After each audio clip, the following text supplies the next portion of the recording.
तैयार रहिए। स्टार्ट। वाद तथ्य। अपीलार्थी को उत्तर प्रदेश विद्युत विभाग के विद्युत उपकरणों की चोरी के लिए अभियोजित किया गया था विराम। उसके विरुद्ध इस संबंध में कुल 9 प्रथम सूचना रिपोर्ट दर्ज की गई थी विराम।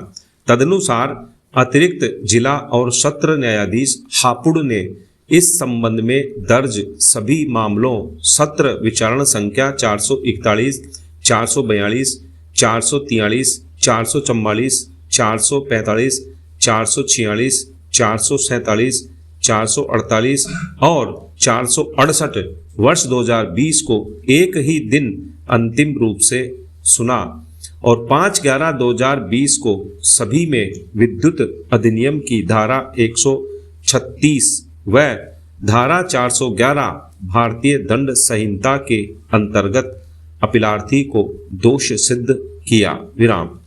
सभी मामलों में अपीलार्थी के अलावा अन्य अभियुक्त भी थे विराम। अपीलार्थी सौदा अभिवाक के लिए सहमत हुआ विराम। उसी दिन विचारण न्यायालय ने सभी 9 मामलों में अलग अलग 2-2 वर्ष के कारावास और 1000 रुपये के जुर्माने के दंड से दंडित किया और निर्देश दिया कि सभी दंड साथ साथ चलेंगे विराम।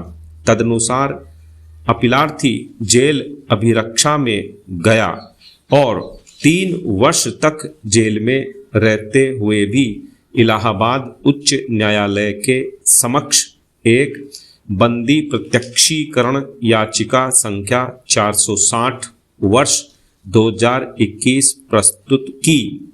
इस तर्क के साथ कि जेल प्राधिकारी विचारण न्यायालय के दंडादेश को अलग अलग रूप से व्यवहृत कर रहे हैं विराम। उच्च न्यायालय की खंडपीठ ने आक्षेपित निर्णय आदेश दिनांक 24/3/2022 के द्वारा याचिका निरस्त कर दी विराम। उच्च न्यायालय का निष्कर्ष था कि याची अपने कारावास के दंड को साथ साथ चलने का आदेश प्राप्त करना चाहता है, जिसकी अनुमति धारा 427 नहीं देती है और प्रत्येक दोष सिद्धि का दंड 1 की समाप्ति के बाद प्रारंभ होगा विराम। पैरा। निर्णय 1।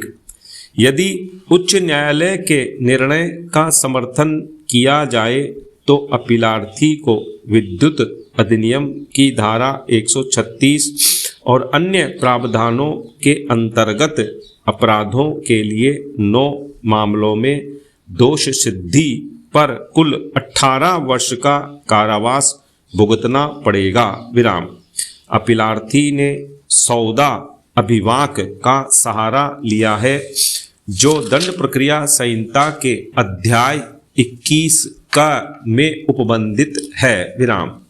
इस अध्याय की धारा 265 जी के अनुसार इसके अंतर्गत पारित आदेश अंतिम होगा और उसके विरुद्ध कोई अपील नहीं होगी, सिवाय संविधान के अनुच्छेद 136 के अंतर्गत विशेष अनुमति याचिका SLP या अनुच्छेद 226 और 227 के अंतर्गत रिट याचिका के विराम।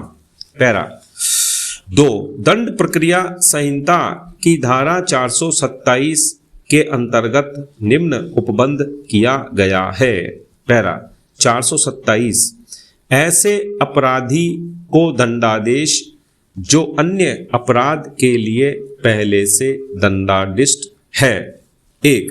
जब कारावास का दंडादेश पहले से ही भोगने वाले व्यक्ति को पश्चातवर्ती दोष सिद्धि पर कारावास या आजीवन कारावास का दंडादेश दिया जाता है, तब जब तक न्यायालय यह निर्देश न दे कि पश्चातवर्ती दंडादेश ऐसे पूर्व दंडादेश के साथ साथ भोगा जाएगा, ऐसा कारावास या आजीवन कारावास उस कारावास की समाप्ति पर जिसके लिए वह पहले दंडादिष्ट हुआ था प्रारंभ होगा। पैरा।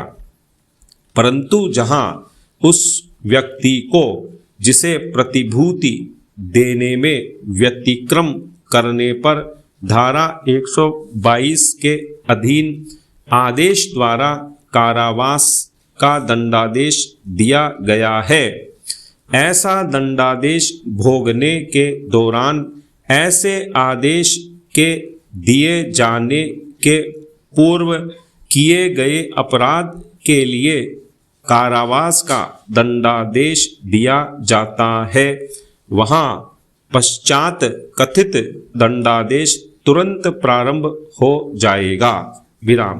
पैरा 2।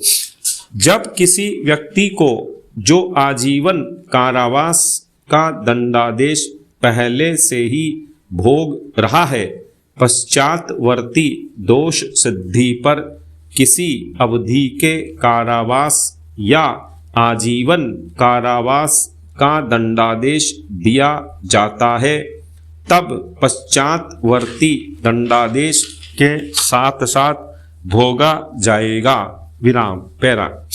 उपर्युक्त प्रावधानों से स्पष्ट है कि धारा 427 न्यायालय को यह विवेकाधिकार प्रदान करती है कि वह ऐसे किसी मामले में जिसमें किसी अभियुक्त को एक से अधिक मामलों में दोष सिद्ध किया गया है, सभी मामलों के दंडादेश को साथ साथ चलने का निर्देश दे सकता है। विराम।